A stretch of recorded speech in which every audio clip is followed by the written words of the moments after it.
Hello everyone, आप लोगों का हमारे चैनल पर स्वागत है।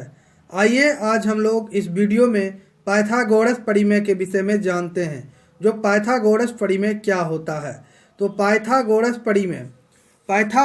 परिमेय हम लोग किसे कहेंगे। तो किसी समकोण त्रिभुज में कर्ण का वर्ग शेष दो भुजाओं के वर्ग के बराबर होता है। जी हाँ दोस्तों, किसी समकोण त्रिभुज में कर्ण का वर्ग शेष दो भुजाओं के वर्ग के बराबर होता है। यही हमारा पाइथागोरस परिमेय है। तो आइए अब हम पाइथागोरस थ्योरम को प्रूफ करते हैं। तो प्रश्न में दिया हुआ है हमारा समकोण त्रिभुज। तो एट फर्स्ट हम लोग समकोण त्रिभुज का एक फिगर ड्रॉ कर लेंगे। तो यही हमारा ए बी सी जो है ये हमारा समकोण त्रिभुज है, यानी राइट एंगल ट्रिंगल है। तो ये जो A B C right angle triangle है, तो इसी के विषय में कहा जा रहा है। जो इसका जो कर्ण होगा, ये एसी लाइन जो है इसी को हम लोग कर्ण कहते हैं। तो इसी के विषय में कहा जा रहा है जो कर्ण का जो स्क्वायर होगा, it means AC line segment का जो स्क्वायर होगा वह शेष दो भुजा। तो शेष दो भुजा इस त्रिभुज का कौन सा हो गया, ए बी और बी सी। तो ए बी के वर्ग और बी सी के वर्ग के योग के बराबर होगा। कहने का मतलब A C square is equal to A B square plus B C square होगा। तो आइए दिया हुआ है, कहने का मतलब क्वेश्चन में क्या दिया हुआ है। तो त्रिभुज ए बी सी दिया हुआ है, तो लिख लेंगे हम लोग। दिया हुआ है त्रिभुज ए बी सी। अब त्रिभुज ए बी सी में ये जो कोण बी है यह कितना है, 90 डिग्री है। कहने का मतलब ये जो त्रिभुज ए बी सी है इसमें जो एंगल बी है, यानी कि कोण ये बी है, इसका वैल्यू क्या दिया हुआ है, 90 डिग्री दिया हुआ है। तो उसको हम लोग लिख लेंगे। अब हम लोगों को सिद्ध करना है। क्या सिद्ध करना है, तो A C square is equal to A B square plus B C square. कहने का मतलब ये जो हमारा समकोण त्रिभुज है ए बी सी, इसी में कहा गया है जिसका जो कर्ण का स्क्वायर होगा वह अन्य दो भुजाओं के वर्ग के बराबर होगा। यानी कि कर्ण हमारा क्या है, एसी है। तो कहने का मतलब एसी का जो स्क्वायर होगा वह अन्य दो भुजा हमारा क्या हुआ, ए बी और बी सी। तो ए बी और बी सी, तो ए बी के वर्ग यानी कि ए बी का स्क्वायर और बी सी के वर्ग यानी कि बी सी के स्क्वायर के बराबर होगा। तो हम लोगों को प्रूफ क्या करना है, A C square is equal to A B square plus B C square. तो आइए जो सिद्ध करना है, जो प्रूफ करना है उसको हम लोग लिख लेते हैं। तो सिद्ध करना है हम लोगों को A C square is equal to A B square plus B C square. इसके लिए हम लोग रचना करेंगे। रचना क्या करेंगे, जो बी डी लंब ए सी यानी कि बी डी परपेंडिकुलर ए सी।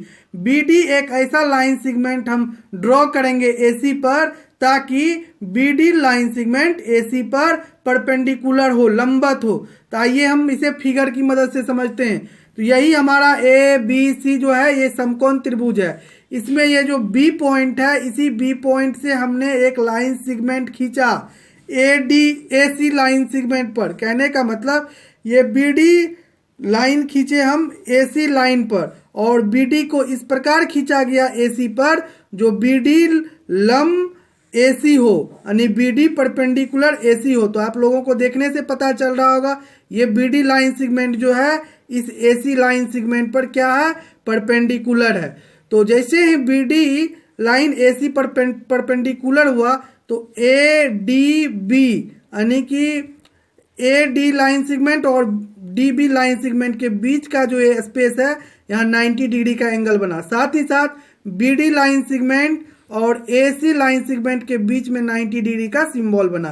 तो अब उत्पत्ति में हम लोग देखते हैं त्रिभुज ए बी सी और त्रिभुज ए डी बी में, यानी त्रिभुज ए बी सी ये जो बड़ा वाला त्रिभुज है ए बी सी, ये बड़ा वाला त्रिभुज, और त्रिभुज ए बी डी यानी ए डी बी ये छोटा वाला त्रिभुज में देखते हैं क्या सिमिलर है। तो देख रहे हैं जो बड़ा वाला जो त्रिभुज ए बी सी है इसका ये बी 90 डिग्री यानी समकोण है, और छोटा वाला त्रिभुज जो है ए डी बी इसमें भी कोण डी 90 डिग्री है। तो ये दोनों त्रिभुज में हमको क्या सिमिलर मिल रहा है। तो इसको हम लोग लिख लेंगे। कोण ए बी सी यानी कोण ए बी सी ये बड़े वाले त्रिभुज का इस बी कोण के विषय में कहा जा रहा है, कोण ए बी सी बराबर कोण ए डी बी यानी इस छोटा वाला त्रिभुज जो है इसके कोण के विषय में कहा रहा है कोण ए डी बी, इस कोण के विषय में कहा जा रहा है जो दोनों इक्वल है यानी बराबर है। अब हम लोग देखते हैं इस त्रिभुज ए बी सी में ए जो है न्यून कोण है और छोटा वाला त्रिभुज ए डी बी में ए जो है न्यून कोण है। कहने का मतलब बड़े वाले त्रिभुज में भी ए न्यून कोण है और छोटे वाले त्रिभुज में भी ए न्यून कोण है। तो ये ए क्या हो गया, एंगल ए कॉमन हो गया जो दोनों में है। तो लिख लेंगे angle A equal to angle A जो कि उभयनिष्ठ है यानी कि कॉमन है। क्या है, कॉमन है, कॉमन है। इसीलिए अब त्रिभुज ए बी सी सर्वांग सम त्रिभुज A D B A formula से, कहने का मतलब एंगल रूल से जो है हमारा त्रिभुज ए बी सी और त्रिभुज ए डी बी क्या हो गया, सर्वांग सम हो गया। जब त्रिभुज ए बी सी और ए डी बी सर्वांग सम हो गया तो अब हम लोग क्या करेंगे, त्रिभुज ए डी बी में देखेंगे। ए डी बी में क्या देखेंगे, तो ये ए डी भुजा अब बटे क्या हो जाएगा, बी डी भुजा। तो हमने लिख लिया ए डी बटे बी डी बराबर ये त्रिभुज ए बी सी में ये बड़ा वाला त्रिभुज में क्या हो जाएगा, ए बी बटे ए सी, यानी कि ये ए बी भुजा जो है ए बी या बटे क्या हो जाएगा ए सी। तो हमने लिख लिया ए डी बटे ए बी बराबर ए बी बटे ए सी। अब क्रॉस बाय मल्टीप्लीकेशन करेंगे यानी कि कोना कोनी गुना करेंगे, ए डी को ए सी से और ए बी को ए बी से। जब ए बी को ए बी से गुना करेंगे तो ए बी स्क्वायर होगा और ए डी को ए सी से गुना करेंगे तो ए डी गुना ए सी होगा। तो A B square is equal to A D गुना ए सी, इसको हम लोग समीकरण फर्स्ट मान लेंगे। अगेन पुनः त्रिभुज बी डी सी और त्रिभुज ए बी सी में, यानी कि ये जो त्रिभुज हमारा बी डी सी, ये त्रिभुज जो है हमारा बी डी सी, इस त्रिभुज में और ये बड़े वाले त्रिभुज ए बी सी में देखेंगे क्या सिमिलर है। तो देख रहे हैं हम बड़ा वाला त्रिभुज जो है ए बी सी, इसमें भी बी कोण जो है 90 डिग्री है और छोटा वाला जो त्रिभुज है बी डी सी, इसमें भी हम लोग देख रहे हैं डी कोण हमारा कितना है 90 डिग्री है। तो ये दोनों क्या है हमारा सिमिलर है, इसको लिख लेंगे। तो हमने लिखा एंगल बी डी सी बराबर एंगल ए बी सी, कहने का मतलब ये एंगल जो है इस एंगल के क्या है बराबर है, उसको हमने लिख लिया। अब देख रहे हैं बड़ा वाला त्रिभुज ए बी सी में ये सी कोण जो है ये न्यून कोण है और छोटा वाला त्रिभुज डी बी सी में भी देख रहे हैं ये सी कोण जो है ये न्यून कोण है। तो बड़े वाले त्रिभुज में भी सी कोण न्यून कोण है, छोटा वाला में भी सी कोण न्यून कोण है, तो दोनों में है। तो कहने का मतलब कॉमन है, उभयनिष्ठ है। तो हम लोग लिख लेंगे angle C equal to angle C. तो कहने का मतलब इसीलिए त्रिभुज बी डी सी सर्वांग सम त्रिभुज ए बी सी, कहने का मतलब ये जो है ए फार्मूला से एंगल फार्मूला से हमारा बी डी सी त्रिभुज और ए बी सी त्रिभुज आपस में क्या हो गया, सर्वांग सम हो गया। तो नाउ अब हम लोग लिखेंगे त्रिभुज बी डी सी और त्रिभुज ए बी सी में, तो क्या हो जाएगा डी सी बटे बी सी, क्या हो जाएगा डी सी बटे बी सी, यानी कि ये जो लाइन सेगमेंट है छोटा त्रिभुज में डी सी लाइन सेगमेंट अब बटे क्या हो जाएगा डी सी या बटे क्या हो जाएगा बी सी, यानी कि डी सी या बटे बी सी, यही लाइन सेगमेंट डी सी और बटे में आ जाएगा ये लाइन सेगमेंट बी सी। फिर हम लोग बड़ा वाला त्रिभुज ए बी सी में देखेंगे क्या होगा बी सी बटे ए सी। तो बी सी हमारा क्या होगा, ये हमारा बी सी हो गया, ये बी सी या बटे क्या हो जाएगा ये ए सी। तो हमने लिख लिया डी सी बटे बी सी और बराबर बी सी बटे ए सी। अब देखिए अब क्या होगा, जब हम लोग क्रॉस बाय मल्टीप्लीकेशन करेंगे तो क्या हो जाएगा, क्रॉस बाय मल्टीप्लीकेशन में डीसी को एसी से गुना करेंगे तो क्या हो जाएगा डीसी गुना एसी और बीसी को बीसी से गुना करेंगे तो क्या हो जाएगा बीसी गुना बीसी, बीसी स्क्वायर। तो इसी को हम लोगों को यहाँ लिख लेना है, BC square equal to DC गुना एसी, इसको समीकरण 2 मान लेंगे। अब समीकरण 1 और 2 को जोड़ने पे, समीकरण 1 और समीकरण 2 को जोड़ने पर, तो समीकरण 1 हमारा क्या था ए बी स्क्वायर बराबर क्या था A D into A C.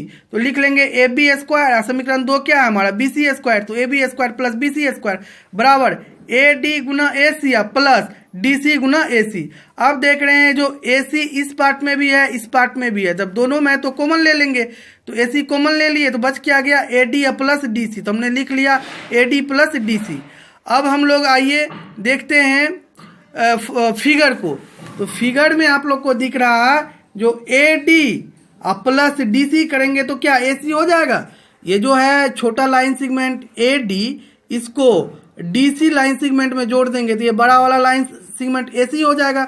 यानी कि AD प्लस DC करेंगे तो क्या AC हो जाएगा। तो उसी बात को हमने यहाँ पे लिखा है, AD प्लस DC के जगह हम लोग AC लिख दिए, तो AC गुना AC, AC स्क्वायर हो गया। तो इधर क्या था, AB square plus BC square equal to AC square. कहने का मतलब समकोण त्रिभुज में कर्ण का वर्ग अन्य दो भुजाओं के वर्ग के बराबर होता है। यह क्या हो गया, प्रूफ हो गया। यानी कि AC square equal to AB square plus BC square. इसको ऐसे भी लिख सकते हैं हम लोग, AC square equal to AB square plus BC square, AB square plus BC square. कहने का मतलब समकोण त्रिभुज के कर्ण का जो वर्ग होगा अन्य दो भुजाओं के वर्ग के इक्वल होगा, बराबर होगा। यही हमारा क्या हो गया, इक्वल हो गया। ये हम क्या हो गया, अब प्रूफ हो गया। तो आइए, यदि यह वीडियो आप लोगों को अच्छा लगा हो तो हमारे चैनल को सब्सक्राइब करें। साथ ही साथ इस प्रकार के वीडियो का नोटिफिकेशन पाने के लिए आप लोग हमारे बेल के आइकॉन को दबाएं तथा हमारे वीडियो को ज़्यादा से ज़्यादा शेयर करें तथा हमारे हौसला को बढ़ाने के लिए इस वीडियो को लाइक करें। जय हिंद दोस्तों।